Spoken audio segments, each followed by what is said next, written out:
Hello everyone, कैसे हैं आप सभी लोग एंड फ्रेंड्स। आज की वीडियो में मैं आपके साथ शेयर करूंगी कि आपको गायनेकोलॉजिस्ट को कब विज़िट करना चाहिए। अब सुनने में आपको लग रहा होगा कि ये हमें अच्छे से पता है कि गायनेकोलॉजिस्ट को कब विज़िट करें। भाई जब कोई एबनॉर्मेलिटी होगी, कुछ एबनॉर्मल चीज़ होगी तो हम अपने आप पहुंच जाएंगे, इसमें नया क्या है। लेकिन नहीं, मैंने कितनी बार देखा है, खुद अपने हॉस्पिटल में भी एक्सपीरियंस किया है कि लोगों को लगता है हम नॉर्मल हैं, नहीं दिखाते डॉक्टर को टाइम से, और नॉर्मल समझते समझते उनकी वो दिक्कत कब बढ़ जाती है उन्हें पता ही नहीं चलता। तो कुछ ऐसी कंडीशंस भी हैं इसमें कि जो आपको देखने में नॉर्मल लगेंगी लेकिन रियल में नॉर्मल नहीं होता है, तो आपको अपनी गाइनी को विजिट करना चाहिए। ठीक है, तो चलिए आइए वीडियो शुरू करते हैं। एंड यस, हमेशा की तरह कहूँगी वीडियो शुरू करने से पहले कि अगर वीडियो पसंद आए तो प्लीज़ लाइक कीजिएगा, शेयर कीजिए, जिससे कि ये जानकारी सभी तक पहुंचे, और हमारे चैनल को सब्सक्राइब कर लीजिए, क्योंकि यहाँ पर आपकी डेली टू डेली नॉलेज, एक जनरल नॉलेज शेयर की जाती है जो आई थिंक सबको पता होनी चाहिए, और बहुत ही सिंपल सरल भाषा में, और कितने ही क्वेश्चंस के आंसर दिए जाते हैं यहाँ पर। ठीक है, तो चैनल को ज़रूर सब्सक्राइब कर लीजिए। तो सबसे पहला पॉइंट है कि अगर आपके बच्चे को 9 साल से पहले पीरियड्स आ जाते हैं तो ऐसे में आपको अपने बच्चे को गायनी को विजिट कराना चाहिए। देखो आजकल उम्र हो गई है कि 10 साल में भी आ रहे हैं, 9 साल में भी आ रहे हैं, लेकिन इतनी कम उम्र नहीं हुई है कि 9 साल से भी पहले पीरियड्स आ जाए। तो आपको अलर्ट रहना है और गायनी को विजिट करना है। नेक्स्ट हो जाता है कि अगर आपके बच्चे को 16 साल तक पीरियड्स नहीं आए हैं तो इससे ज़्यादा और वेट नहीं करना है, तुरंत अपनी गायनी से मिले। इसके बाद नेक्स्ट हो जाता है कि पीरियड्स तो आ गए हैं, कहीं ये इरेगुलर तो नहीं है। इरेगुलर अगर जैसे कि अभी मेनार्के हुआ, पीरियड्स आने आपके बच्चे को शुरू हुए तो 2 से 3 साल लग जाती है उन्हें रेगुलर होने में, तो उसमें कोई एबनॉर्मेलिटी नहीं है। लेकिन अगर जैसे कि बच्चे की एज बढ़ चुकी है और फिर भी उसके इरेगुलर ही हैं, इरेगुलर आप कैसे जानोगे, जैसे कि जो पीरियड है 2 दिन से कम का है और 7 दिन से ज़्यादा का है, तो ये एबनॉर्मल है।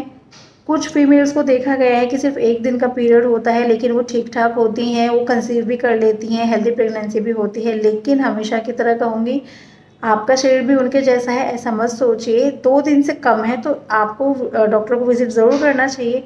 अच्छी बात है कि अगर कम होते हुए भी आपको कोई एबनॉर्मलिटी नहीं आ रही है, कोई दिक्कत नहीं है, बट एक बार ज़रूर अपनी गायनी से कंसल्ट करें कि 2 दिन से कम पीरियड हो रहा है, सिर्फ 1 दिन हो रहा है। ठीक है, नेक्स्ट हो जाता है कि अब ये जो इरेगुलरिटी है, ये जो पीरियड साइकिल है आपकी 21 से 35 दिन के बीच की नहीं है, अगर यानी कि जो आपके पीरियड्स हैं 21 दिन के बाद दोबारा से आ जाते हैं, या फिर 35 दिन का गैप हो गया और फिर कहीं जाके आ रहे हैं, तो ऐसे नहीं होना चाहिए। जो आपकी साइकिल है 21 दिन से कम की नहीं होनी चाहिए और 35 दिन से ज़्यादा की नहीं होनी चाहिए।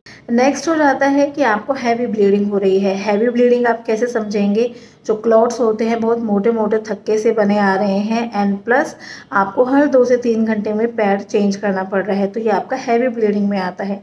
अगर आप एक दिन में 3 से 4 पैड, मैक्सिमम 4 पैड अगर आप यूज़ कर रहे हैं तो ये नॉर्मल में आता है। लेकिन अगर आपको जैसे मैंने अभी बताया हर 2 से 3 घंटे में चेंज करना पड़ रहा है तो ये नॉर्मल नहीं है। और हैवी ब्लीडिंग को आप इस तरह से भी पहचानेंगे कि आप अक्सर हैवी ब्लीडिंग के दिनों में आप घर से बाहर जाना अवॉइड करती हैं, क्योंकि आपको कहीं ना कहीं लगता है कि आपके कपड़े ख़राब हो सकते हैं। 2-3 घंटे तक अगर आपको वॉशरूम नहीं मिला, इससे ज़्यादा समय बाहर बिताना पड़ेगा तो आपको प्रॉब्लम हो सकती है, क्योंकि चेंज करना पड़ता है और हर जगह फैसिलिटीज़ हो ये आपको मतलब होता है, श्योरिटी नहीं होती है।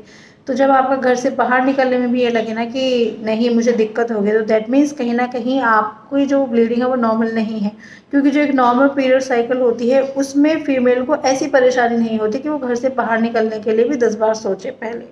ठीक है, नेक्स्ट हो जाता है कि अगर आपकी जो पीरियड साइकिल है सडनली चेंज हो गई, सपोज कीजिए आपके इरेगुलर चल रहे हैं, अराउंड 30 की एज में होगा और ये, या फिर जो आपके लेट आपका 20s होता है जैसे कि 28-29 में हो गया। मोस्टली केसेस में देखा गया है प्रेगनेंसी भी हो जाती है, हेल्दी बेबी भी है, उसके बाद अक्सर देखा जाता है कि आपके सडनली पीरियड्स चेंज हो जाते हैं, ब्लीडिंग हैवी हो गई, और लेकिन हाँ उसके साथ कोई पेन नहीं आ रहा आपको, तो ऐसे में फीमेल सोचती है कि मेरे को कोई पेन नहीं आ रहा, ठीक है, बल्कि अच्छी बात है रेगुलर हो गए, लेकिन कहीं ना कहीं जो वो हैवी ब्लीडिंग हो रही है उसको इग्नोर ना करें। सडनली जो चेंज हो रहा है आपके पीरियड्स का पैटर्न, उसके लिए भी एक बार अपनी गायनी को ज़रूर विजिट करें, क्योंकि अक्सर एबनॉर्मल होता है। नेक्स्ट हो जाता है कि अगर आपको पीरियड्स के दौरान भी बहुत ज़्यादा पेन हो रहा है तो एक बार अपनी गायनी को ज़रूर विजिट करें, और येस, किसी दूसरे के सजेशन पे दवाई नहीं खाएं तो ज़्यादा बेहतर है। ठीक है, नेक्स्ट हो जाता है अगर आप रिलेशंस बनाते हैं और उस टाइम आपको पेन हो रहा है, शुरू में आपको लगा पहले दूसरे दिन जब आप वेरी फर्स्ट टाइम रिलेशन बना रहे हैं तो ये फिर भी एक नॉर्मल सी चीज़ लगती है, लेकिन अगर आपको बार बार बनाने में ऐसे प्रॉब्लम हो रही है तो फिर ये नॉर्मल नहीं है, तो आपको अपनी गायनी को विजिट करना चाहिए। नेक्स्ट हो जाता है कि एबनॉर्मल वेजाइनल डिस्चार्ज, यानी कि आपकी वेजाइना से एक जो लिक्विड निकलता है वाइट कलर का, तो अगर वो चेंज हो जाता है, वो रेड कलर का आने लगे, ग्रीन का, येलो का या फटे हुए दूध के जैसा आने लगे, तो दैट मीन्स एबनॉर्मल है। साथ साथ एक अजीब सी स्मेल आएगी जिसके साथ आप कंफर्टेबल नहीं होंगे। आपको लगेगा पहले तो मुझे अजीब नहीं लगता था, अब मुझे अपने आप में से ही क्यों स्मेल आ रही है, आपको ये वाली फीलिंग आएगी। नेक्स्ट आपको लगेगा इसमें इचिंग होने लगेगी, रेडनेस हो सकती है, ऑब्वियसली इचिंग है, रेडनेस आ जाएगी। तो अगर आपको इचिंग है एंड प्लस आपको अपने आप में से ही अब आपकी जो ऑर्डर है आपको पसंद नहीं आ रही है, आप कंफर्टेबल नहीं है अपने आप ही अपनी स्मेल के साथ, तो दैट मीन्स वो एबनॉर्मल है। नेक्स्ट हो जाता है अगर आप प्रेगनेंसी प्लान कर रहे हैं तो तब भी आपको डॉक्टर को विजिट करना चाहिए। अब ऐसे में फीमेल्स के दिमाग में आता है पहले के ज़माने की औरतें होती थी वो कौन सा पहले से ही प्रेगनेंसी प्लान करती थी, गायनी के पास जाके जब कंसीव कर लेते हैं तब हमें गायनी के पास जाना चाहिए। लेकिन जो पहले के टाइम का एनवायरनमेंट था, पॉल्यूशन फ्री था वहाँ, उस टाइम के फूड बहुत ही हेल्दी फूड मिलता था कि आज के टाइम में वो सब चीज़ें आपको मिल रही हैं, वो नहीं मिल रही हैं। आपको जो फूड भी है वो भी आपको ऑर्गेनिक फूड ढूंढ ढूंढ के खाना पड़ता है। फूड में भी कितनी चीज़ों के पेस्टिसाइड्स डले होते हैं, मतलब वो खाने पीने की वो बात नहीं रही जो पहले के टाइम में थी। ये चीज़ आप मानते भी होंगे, समझते भी होंगे। तो कहीं ना कहीं हमारे शरीर में विटामिन्स की, मिनरल्स की कहीं ना कहीं डेफिशिएंसी हो जाती है, चाहे हम कितना भी ध्यान रखें। तो हमें अलग से सप्लीमेंट्स दिए जाते हैं, मोस्टली केसेस में होता है, जो कहीं ना कहीं आपके लिए हेल्थी प्रेगनेंसी कंटिन्यू करने के लिए ज़रूरी होते हैं। तो प्रेगनेंसी प्लान करने से कम 2 या 3 महीने पहले आपको अपनी गायनी को एक बार विजिट कर लेना चाहिए कि आप प्रेगनेंसी प्लानिंग का सोच रहे हैं। तो ऐसे में वो आपके शरीर मतलब टेस्ट कराएंगी, कोई डेफिशिएंसी निकलती है तो अकॉर्डिंगली आपको सप्लीमेंट्स दिए जाते हैं जो कि आपकी प्रेगनेंसी के लिए बहुत अच्छे होते हैं। तो अपने आप को पहले के टाइम से कंपेयर ना करें आज के टाइम में। तो यही सजेशन है मेरा कि प्रेगनेंसी प्लान करने से पहले एक बार अपनी गायनी से ज़रूर मिल लीजिए आप। नेक्स्ट हो जाता है अगर आपकी उम्र 30 साल से ज़्यादा है और आप 6 महीने से ट्राई कर रहे हैं बेबी के लिए और आप कंसीव नहीं कर पा रहे हैं, तो ऐसे में आपको गायनी से मिलना चाहिए। और अगर आपकी उम्र 30 साल से कम है और आपको ट्राई करते हुए 1 साल हो गया है तो भी आपको गायनी से विजिट करना चाहिए। ऐसे नहीं सोचना चाहिए 30 साल से जो कम उम्र की लेडीज़ होती है स्पेशली उनको ऐसा लगता है अभी तो हमारी उम्र है तो हो जाएगा, ट्राई कर लेंगे, लेकिन 1 साल काफ़ी हो जाता है आज के टाइम में ट्राई करने का। क्योंकि आजकल लोगों को बहुत समझ है, ओव्यूलेशन डे पता होता है, अपना फर्टिलिटी विंडो सब कुछ उन्हें आज के टाइम पे नॉलेज है।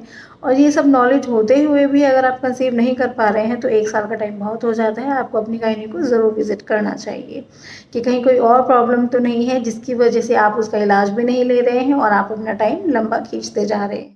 नेक्स्ट हो जाता है जब आप प्रेगनेंसी में होती हैं, कोई भी दिक्कत नहीं हो रही है, आपको हेल्थी प्रेगनेंसी चल रही है, तो अपने रूटीन चेकअप के लिए अपने गायनी को विजिट करना चाहिए। क्योंकि यहाँ पर भी अगेन वही बात आ जाती है, आज के टाइम में भी कुछ फीमेल सोचती हैं कि फालतू के अल्ट्रासाउंड कराए जाते हैं, फालतू के चेकअप, कुछ नहीं मैडम तो क्या करेंगे बस सप्लीमेंट।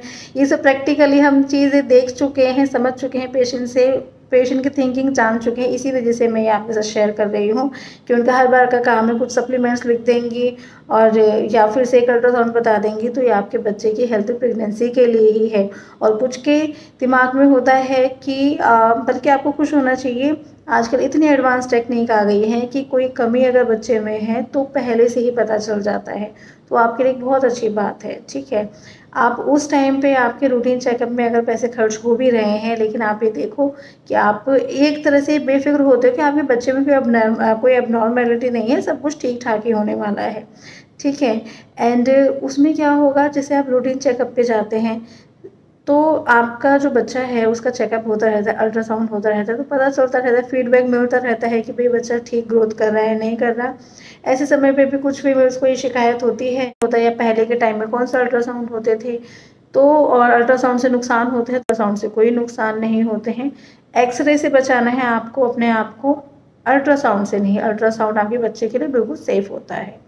तो आप एक रूटीन चेकअप के लिए रखें, तब आप गायनी को विजिट करें। नेक्स्ट हो जाता है कि आपकी हेल्दी प्रेगनेंसी हो गई, बच्चा भी हो गया, आपकी मतलब जो एक फर्टिलिटी लाइफ है वो भी आपने कंप्लीट कर ली कि आपके 2 बच्चे हो गए, अब आप बिल्कुल फ्री हो गए हैं। तो अब आपको ऐसा लगता है कि आपको गायनी को विजिट नहीं करना, लेकिन फिर भी आपको साल में एक बार गायनी को विजिट करना चाहिए। क्योंकि ये उम्र ऐसी हो जाती है आपकी लेट 30s की और 40s में कि आपको बच्चेदानी का कैंसर या फिर आपको ब्रेस्ट कैंसर, ये सब चीज़ें डेवलप होने के चांसेस ज़्यादा होते हैं। तो उसके लिए पहले से ही आपके डॉक्टर हैं असेसमेंट करते रहेंगे, आपका एग्जामिनेशन करते रहेंगी। वो ये देख लेंगे कि उनको पैप स्मीयर आपका कराना है या ब्रेस्ट एग्जामिनेशन करना है। तो उससे क्या है कि आपका एक मतलब हेल्दी रहोगे आप। एकदम से ये नहीं आएगा कि हाँ ये क्या दिक्कत हो गई, वो क्या दिक्कत हो गई, क्योंकि ये जो कैंसर वगैरह ऐसी चीज़ें होती हैं अर्ली स्टेजेस पे, कितना भी समझा लें, कितने भी वीडियोस के थ्रू हम आपसे बता लें, लेकिन कहीं ना कहीं पेशेंट सिम्टम्स में कंफ्यूज हो ही जाता है, नहीं समझ पाता, अर्ली स्टेज में डिटेक्ट नहीं कर पाता। तो अच्छा रहेगा आप अपनी गायनी से मिलते रहें, साल में एक बार टेस्ट कराते रहें। टेस्ट भी ना करें, उनसे मिल लें, तो जो टेस्ट आपके लिए ज़रूरी होंगे वो आपको सजेस्ट कर देंगे। ठीक है, तो मेरा तो ये एडवाइस था। तो ये थी क्या कुछ कुछ कंडीशंस ऐसी कि जिसमें आपको अपने गायनी को ज़रूर मिलना चाहिए, आपके हेल्थ के लिए बहुत ही ज़्यादा फ़ायदेमंद है। और बस इसी के साथ मेरा वीडियो ख़त्म होता है। पसंद आया हो तो लाइक कीजिएगा और हमारे चैनल पर बने रहिए और वीडियोस देखने के लिए। हम फिर मिलेंगे नेक्स्ट वीडियो में, तब तक के लिए बाय बाय।